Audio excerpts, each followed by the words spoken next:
दररोज साधारण किती कचरा गोळा होतो? रोजचा कचरा नाही तर म्हणतात 150-200 किलो कचरा होतो बाप. रोजचा. मी महाराष्ट्राला पूर्ण आपल्या देशाला दाखवून द्यायचं की माझ्यासारखा अशिक्षित माणूस सामाजिक कार्य एवढं करू शकतो. मग हे माझं बघून इतर लोकांनी सुद्धा त्यात इन्व्हॉल्व्ह व्हावं. प्लास्टिकची समस्या किती मोठी? प्लॅस्टिकची खूप मोठी समस्या आणि थांबली तर पुढे आपण जगणार आहे. कोविडमध्ये सुद्धा तुमच्याकडनं भरीव काम झालं. कोविडमध्ये नेमकं काय काय आपण काम केलं आणि नदीची स्वच्छता पण चालूच होती का? नदीची स्वच्छता चालू होती कंटिन्यू. सकाळी संध्याकाळी मी नदीवर येणार. आता समजा ते 7-8 वर्ष लागले, 6 महिने राहिले, 2 वर्ष, कधी पण त्यानंतर तो एकदम काम जर थांबलं तर एकदम लोड येणार होता. मी सर्वसाधारण रोडवरला माणूस, रोडवर म्हणजे उदरनिर्वाह माझा रोडवर होणार, अशिक्षित माणूस. माझं शिक्षण 5वी झाले. मध्यंतरी एबीपी माझा विषय घेऊनच आपली कृष्णा उगम ते शेवट असा एक एपिसोड काढला होता. प्रशासन असू दे किंवा राजकीय व्यक्ती असू दे, यांच्यातल्या कुणाकडून काही भरीव मदत आजपर्यंत मिळाली? आतापर्यंत प्रशासनाकडून तर काही मिळालेलं नाही आहे, परंतु आदरणीय विद्यमान आपले सांगलीचे लोकप्रिय आमदार सुधीरदादा गाडगीळ ह्यांनी माझं काम बघून गेली बरेच वर्ष माझं काम बघतात ते, आणि त्या कामाची त्यांनी योग्य ती वेळोवेळी मला शाबासकी दिल्या. आता काही मूर्त जनावर येतात, ते मूर्त अवस्थेत जातात, इतकी दुर्गंधी असते की म्हणजे ते मूर्त पूर्ण त्यातून आळ्या बरबडलेल्या असतात. त्यांना माझा विषय दिलाय नदी स्वच्छतेविषयी. त्या मुलांना 50 मार्काचा पेपर आहे त्याच्यावर. आव्हान करतो की आपली सांगली आहे किती चांगली, नुसतं बोलून न थांबता आपण त्या सांगलीला चांगलं कसं करता येईल हे मी अशिक्षित माणूस सांगतोय. सुशिक्षित माणसाने सुद्धा प्रयत्न करावा आणि त्या प्रयत्नात यश यावं एवढं आपल्या चॅनलच्या माध्यमातून मी हे सर्व लोकांना सांगतो. त्या प्रकारे आई आपल्याला मांडीवर घेऊन लहानपणी दूध पाजते, त्या प्रकारे कृष्णमाईने आपल्याला मांडीवर घेतल्याला. तर मला रात्री 2 वाजवते, 2 वाजता मी नदीवर जाऊन येतो.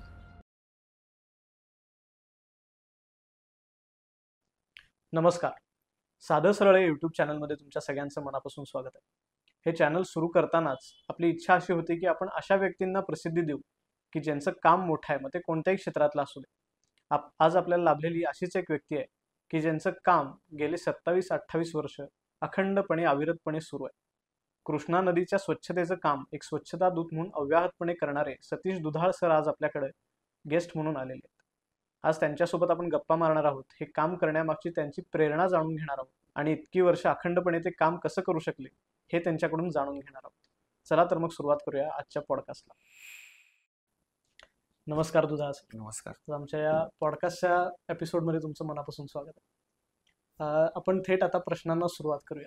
साधारण अनेक वर्ष तुम्ही पोहायला जात होता नदीवर. हो. पण नदीची स्वच्छता करायची इच्छा कधी निर्माण झाली? लहानपणापासून मला नदीची सवय होती पोहायची, आणि असं व्हायचं की नदीत निर्माल्य, प्लॅस्टिकच्या पिशव्या, देवदेकांचे फोटो, काही लोक धुणं वगैरे धुण्याला यायचे, ते कपडे तिथे टाकायचे. ते जलप्राणी जे त्याच्यावर अवलंबून आहेत.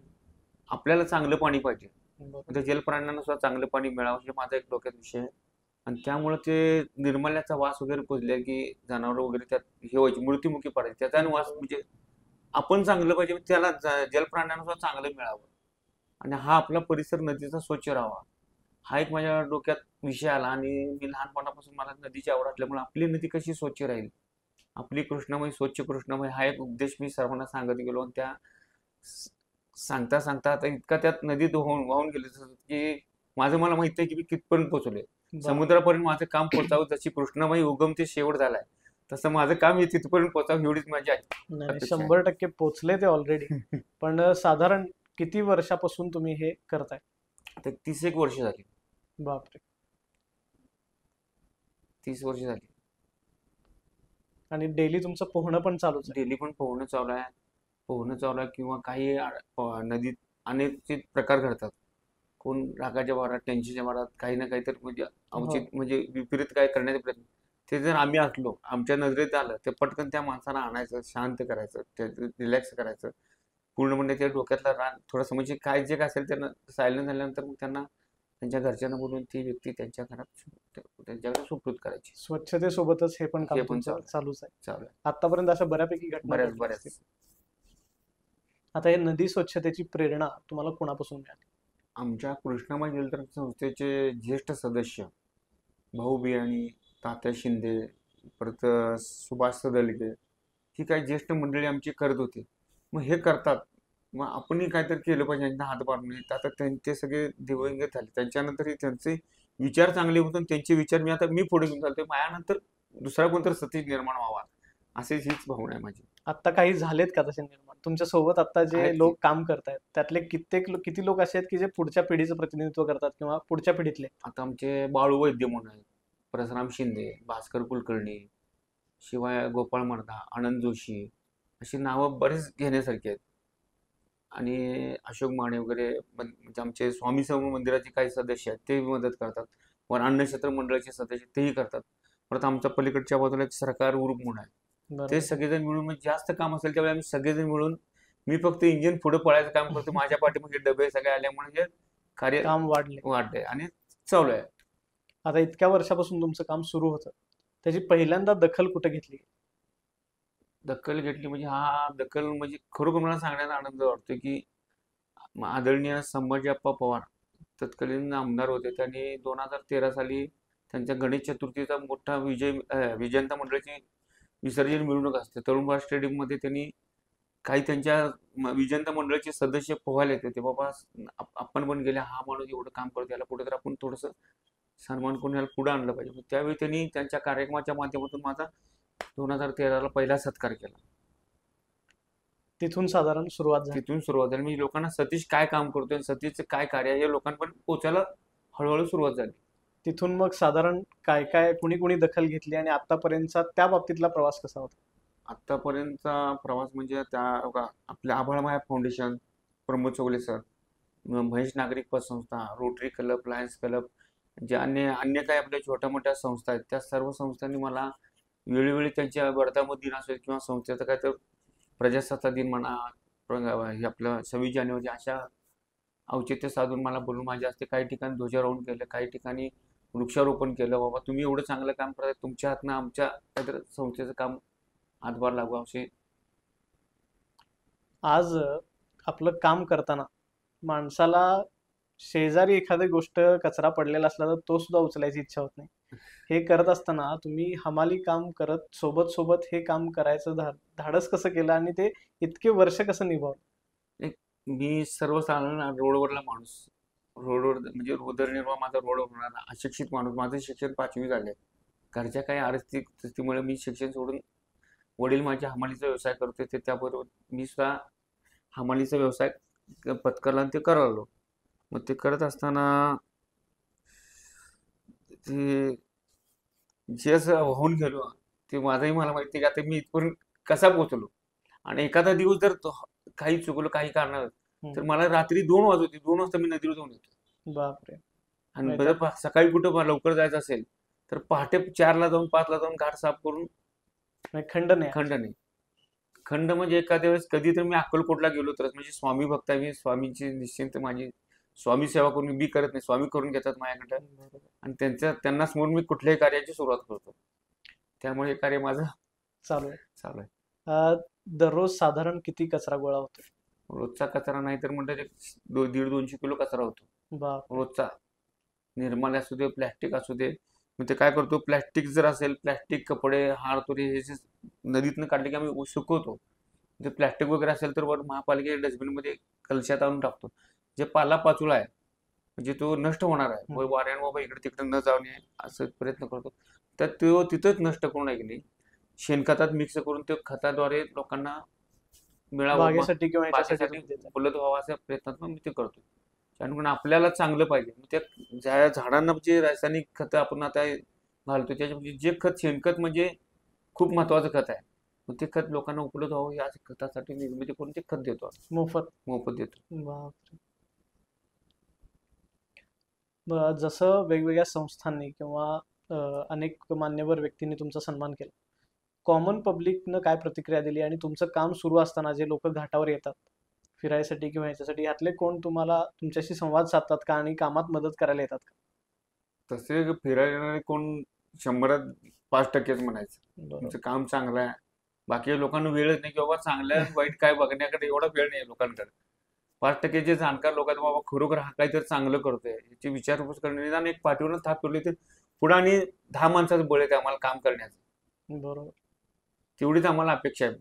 पण ते सुद्धा ते लोकांकडे सुद्धा लोकांकडे द्यायला वेळ नाही आहे. खरी गोष्ट आहे. कोविडमध्ये सुद्धा तुमच्याकडनं भरीव काम झाले.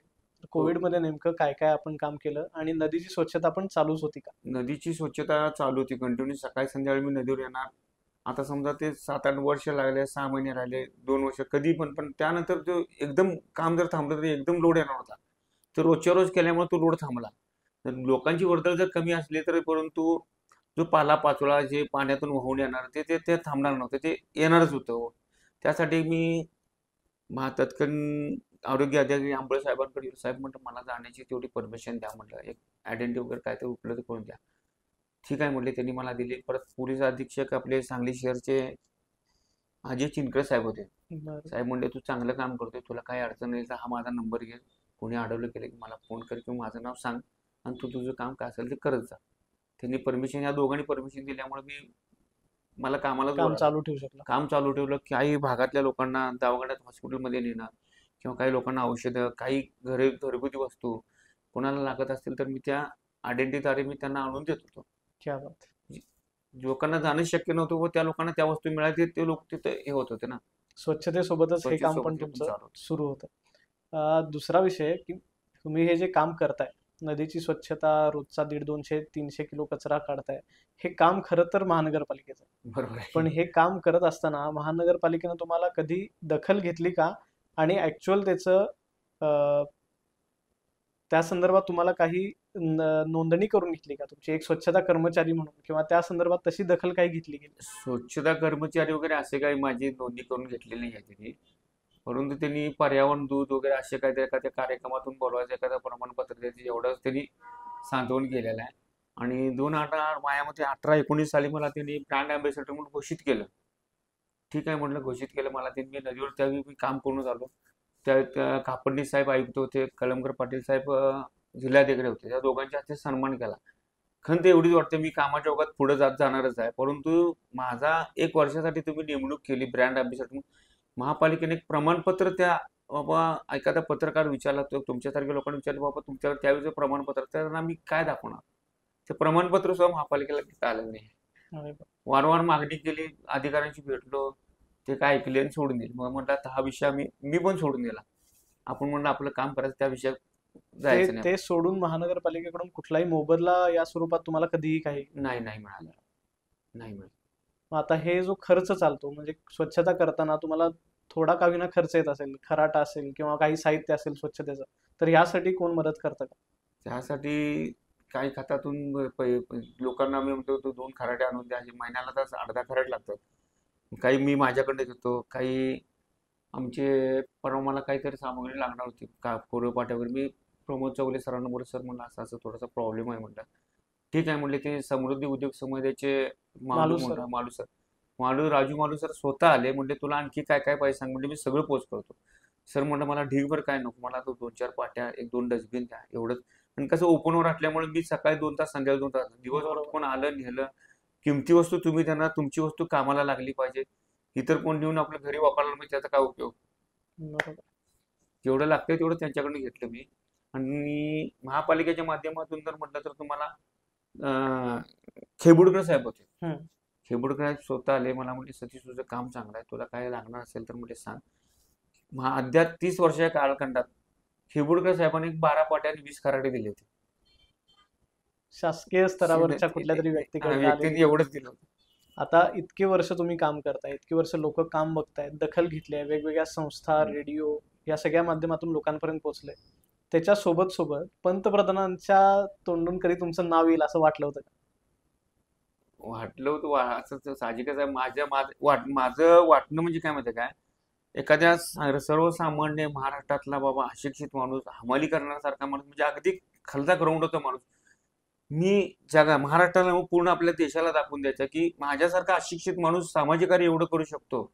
मग हे माझं बघून इतर लोकांनी सुद्धा त्यात इन्व्हॉल्व्ह व्हावं.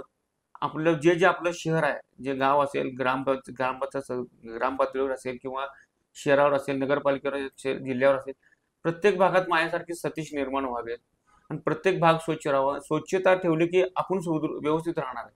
जर घाणीचं साम्राज्य आलं की आपण आजारी पडणार आहे. हे जर थांबवायचं असेल तर प्रत्येकानं आपला भाग स्वच्छ ठेवला पाहिजे. आपण घरात साफ करायचं आणि ते गटरीत कचरा टाकायचा आणि परत मग कॉर्पोरेशनच्या नावात जेवढी प्रशासनाची जबाबदारी तेवढी आपली पण नागरिकांची पण जबाबदारी आहे. आपण जर घाण नाही टाकली तर ते पाणी साठणार नाही, तटणार नाही.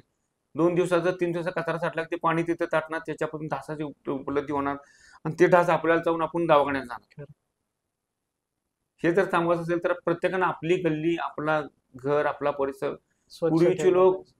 उठायचे पहाटे. आता या डिजिटल जगातून कोणाला वेळ नाही एवढा पहाटे उठणं, व्यायामाला वेळ नाही.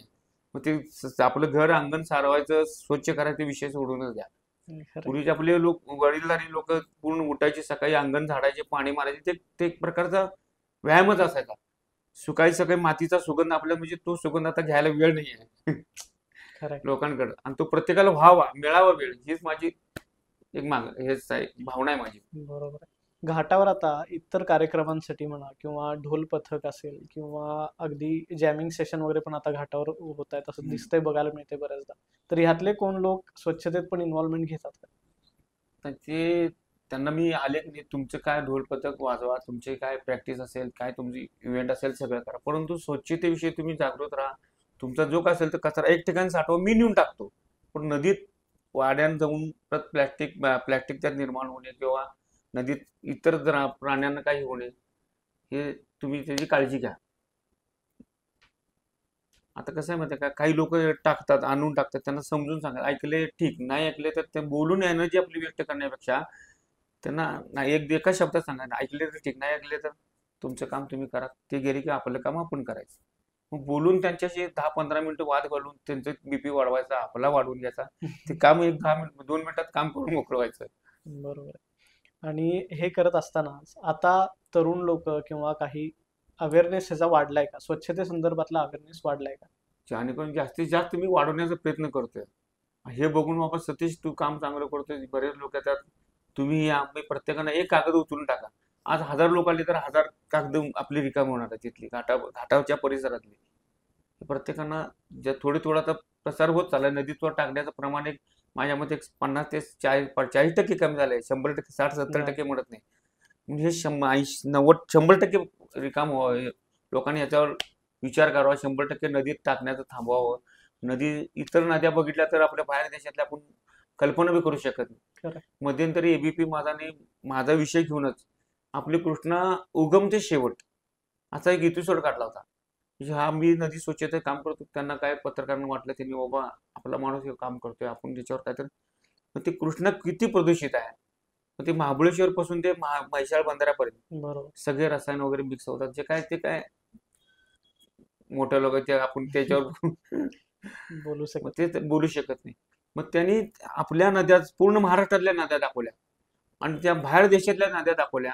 त्या नद्यात आणि आपल्या नद्यात ते वेस्टेजचं पाणी तिथं बाहेर देशात मिक्स होते नाही असं नाही, परंतु त्या साईटनं त्यांनी ते काही ठराविक अंतरावर ते पाणी नेऊन वेस्टेजचं हे केले. ते काय फिल्ट्रेशन प्लांट ठेवले, त्या प्लांटेच्या माध्यमातून स्वच्छ करून मग ते परत पाणी ते मिक्स होतं. आणि हे आपलं पाणी कसं होते, डायरेक्ट मिक्स होते. हे कुठं तर राज्य शासनानं विचार करून प्रत्येक सांगलीचाच विषय न घेता पूर्ण महाराष्ट्रातला विषय, जे दूषित पाणी मिक्स होते तिथे प्लांट लावून ते पाणी बाबा स्वच्छ करून त्यात मिक्स केलं तर म्हणजे काय. बरोबर. प्लास्टिकची समस्या किती मोठी? प्लास्टिकची खूप मोठी समस्या आहे आणि थांबली तर पुढे आपण जगणार आहे. प्लास्टिकच्या बाबतीत तुम्हाला जाणवलेले दुष्परिणाम किंवा नदीतला आता इतके वर्ष स्वच्छता करताना प्लास्टिकचं प्रमाण किती आहे? प्लास्टिकचं प्रमाण खूप खूप खूप प्रमाणात. अलीकडच्या काळात थोडंफार म्हणजे 10-5% कमी झाले, परंतु हे पूर्ण 100% कमी व्हावं हीच माझी भावना आहे. आणि प्लास्टिक जे नदीतून सापडतं ते तुम्ही महानगरपालिकेलाच रिसायकलिंगला देता का? मग काय करतो, वरच्या बाजूला कलश आहे, खालून गोळा करून आणतो तिथं, किंवा जिथं महापालिका गाडी येणे शक्य आहे त्या ठिकाणी ढीक करून साठवतो. मग त्या भागातला SI मुकदम जे काय असेल ते आमच्या भागात जे आहेत त्यांना पण एवढा साठवलाय, तुम्ही उचला, नाही उचलून नेलं तर मग ते प्लॅस्टिक गोळा करून आणायचं, वर बाजूला ठेवायचं. ते बाकीचा पाला वगैरे जो आहे जे नष्ट होण्यासारखं ते तिथंच नष्ट करायचं. म्हणजे जे आता प्लॅस्टिक जळल्यामुळे आपल्याला हानिकारक होते ते वर आणून टाकायचं. स्वच्छता करण्याबाबत पण महानगरपालिकेचे कर्मचारी काही मदत करतात?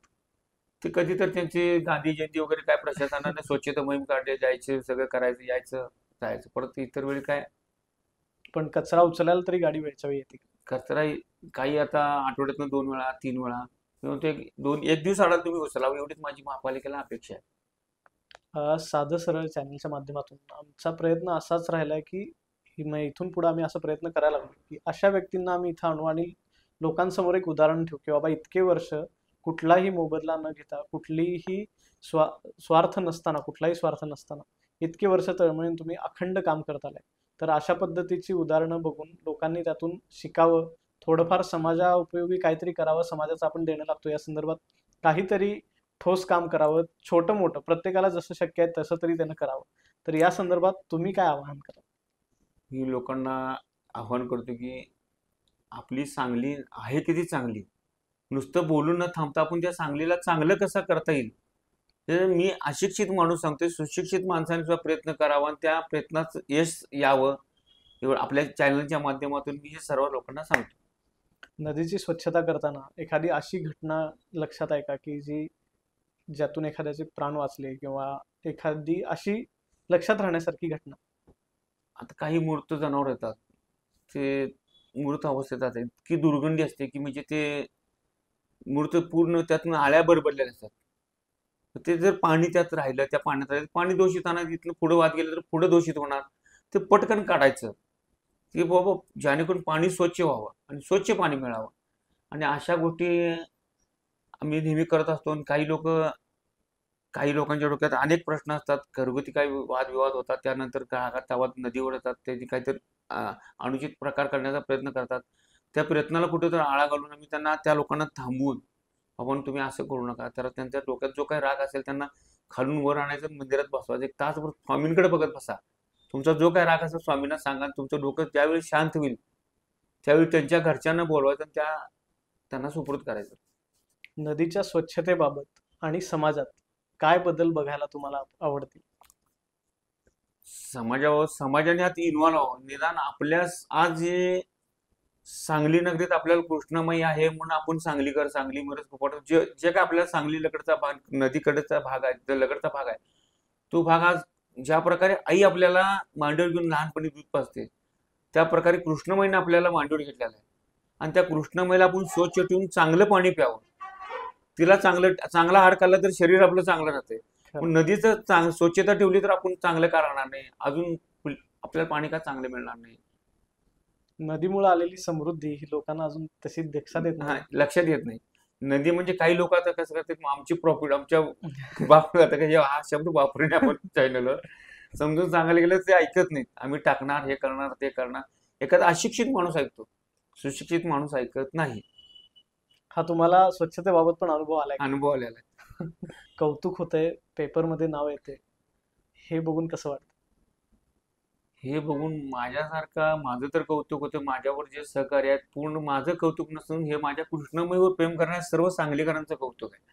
माझं एकट्याच कौतुक. सगळ्यांनी आतापर्यंत सगळ्या लोकांनी ज्या थाप दिल्या, आज तुमच्या चॅनलच्या माध्यमातून इथं आलो, मी इथपर्यंत आलो. 2 गोष्टी तुम्ही मला विचारल्या तर मी प्रश्न उत्तर दिली. ही मला एक कामाची पोचपावतीच आहे माझ्या. अजून एक विषय म्हणजे मला मुद्दाम विचारायचा प्रश्न असा की हे काम करताना तुमच्याकडे आता बऱ्याच शाळेची मुलं किंवा कॉलेज स्टुडंट्स वगैरे येतात, प्रोजेक्ट संदर्भात येत असतील, तर त्यांना तुम्ही काय मार्गदर्शन करता? आता परवाच माझ्या गेल्या 2 महिन्या पाठी भारतीय विद्यापीठचे आले होते आणि बहुतेक विलिंडनची आले होते. त्यांना माझा विषय दिलाय, नदी स्वच्छता विषय. त्या मुलांना 50 मार्काचा पेपर आहे त्याच्यावर. ती मुलं आली, 20-25 मुलं आली होती. त्यांनी माझ्यावर प्रोजेक्ट करणार आहे म्हणजे त्यांचे शिक्षकही आले होते. त्यांनी जे काही प्रश्न विचारले, त्यांनी 50 मार्काचे पेपर म्हणजे त्यांना परीक्षेला येणार आहे. मला याचा आनंद वाटतो की मी अशिक्षित असून माझ्यातून परमेश्वर काय करून गेला आणि मी काय करतोय. त्या मुलांना 50 मार्काचा पेपर पैकीच्या पैकी पडले. त्या मुलांना, त्या मुलांचं भविष्य उजळलं, ती मुलं पुढे गेली, हाच मला आनंद आहे. समाजासाठी तुम्ही इतकं काम करताय, समाजाकडून वेळ आल्यावर कधी तसा रिस्पॉन्स मिळालाय का? आता ताजं उदाहरण आहे. आता इतकी वर्ष झाली मी काम करतोय आणि खरोखर इतकी वेळ माझ्यावर बिकट आली होती. ती वेळ कोणावर येऊ नये हे स्वामीचरणी मी इच्छा व्यक्त करतो. माझी आई वर्ष 81, ब्लडिंग झालं, घरी पाय घसरून पडली. मग मी नेहमी आमचं ट्रीटमेंट पलंगी सरांकडे असते. गेली 20 वर्ष झाली. मग पलंगी सरांकडे गेलो, असं कंडिशन आहे. सरांनी सगळे चेक केले, MRI वगैरे, जे CT स्कॅन वगैरे जे काय असेल ते सगळं त्यांनी केलं. त्यानंतर म्हणले, बाबा तुझं बाहेर जाऊन तुला काय सोसण्यासारखं काय नाही आहे म्हणले. अशी जे पैशाशिवाय बाकीचं काही होत नाही. मी बाकीचे जे सर्जन लोक आहेत, जे काही न्यूरोतज्ञ आहेत, त्यांना मी इथंच बोलवतो. आणि योगायोगानं न्यूरोतज्ञ जे अभिनंदन पाटील, मायामते त्यांचं अभिनंदन पाटील नाव असावं, ते आले आणि ते न्यूरोतज्ञ आहेत, मला तज्ञ डॉक्टर आहेत हे मला काही कल्पना नव्हतं. त्यांना काही वर्षापूर्वी संस्थेच्या माध्यमातून पोहायला शिकवलं तुम्ही. बर. त्यात त्यांनी मला ओळखले की तुम्ही दुधाळ सर का? हो तर होय म्हणे. तर तुम्ही लहानपणी शिबिरात मी तुमच्याकडे पोहायला होतो आणि तुम्ही मला पोहायला शिकवलाय.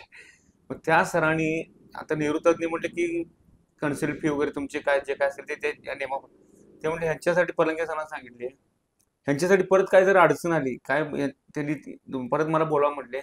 कन्सल्ट फी वगैरे मला काही नको, फक्त ह्या माणसासाठी, ह्या माणसाने मला चांगलं हे केलेलं आहे, ह्या माणसासाठी मला काय तर करायचं. त्याप्रमाणे माणसातला जर खरोखर जर देव असेल तर आता पलंगे सर आहेत. सांगली मिरज कुपवाडमध्ये सर्वसामान्यांसाठी बाबा जे गरज असेल तर तुमचं काय टेस्टिंग करा, नाही तर काही कोण नका. एका दिवसाच्या वरतीने ऍडमिट पण कोणाला करून घेतले. जावा घरी काय झालं तुम्हाला, मला परत उद्या दाखवायला. असे कोण सर त्यांच्या मिसेस भारतीचं सगळे युनिट सांभाळतात, शुगर बीपीच्या हार्टचं वगैरे जे. आणि मॅडम सुद्धा संध्याकाळी दवाखाना बघतात.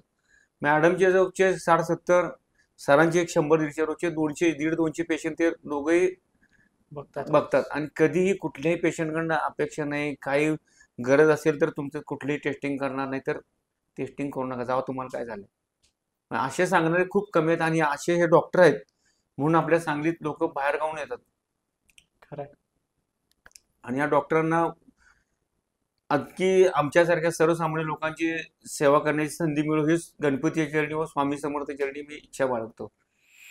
प्रशासन असू दे किंवा राजकीय व्यक्ती असू देत, यांच्यातल्या कुणाकडून काही भरीव मदत आजपर्यंत मिळाली आहे?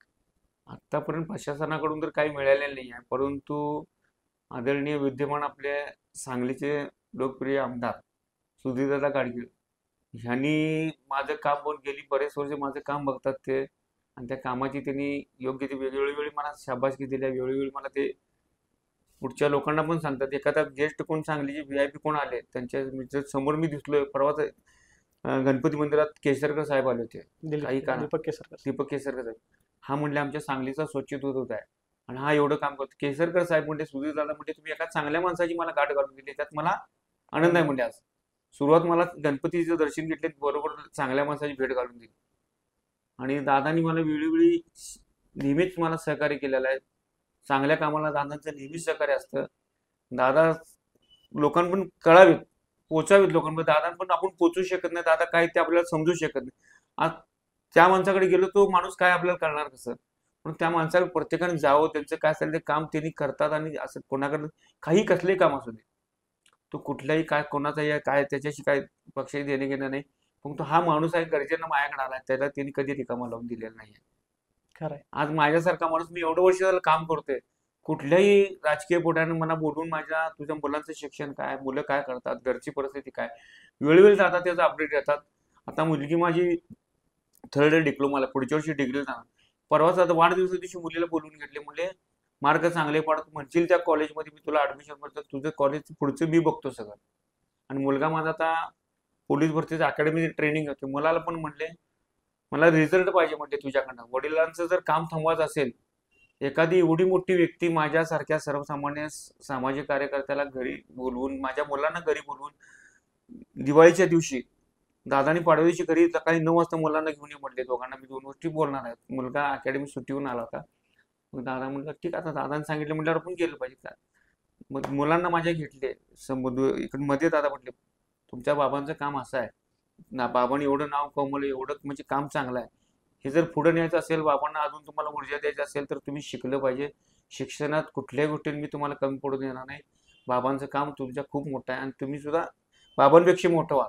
हा दिवाळी दिवशी माझ्या मुलांना दादांनी केला आशीर्वाद. त्यामुळे आज बाबा काय करतात, आपण बाबांमुळे कुठल्या लोकांपर्यंत पोहोचलोय, ह्या मुलांना एक आदर्श निर्माण होऊन मुलांनुसार जिद्दीने पुढे जाण्याचा प्रयत्न करतात. हीच माझी दादाविषयी 2 गोष्टी सांगण्याचं. फार छान. आजच्या एपिसोड मध्ये आम्हाला एवढ्या गोष्टी म्हणजे माझ्या वैयक्तिक मला तरी इतक्या गोष्टी समजल्या नवीन, की ज्या सांगलीत राहून इतके वर्ष मला माहित नव्हत्या. नदीची स्वच्छता आता गेली जवळजवळ 30 वर्ष तुम्ही करताय.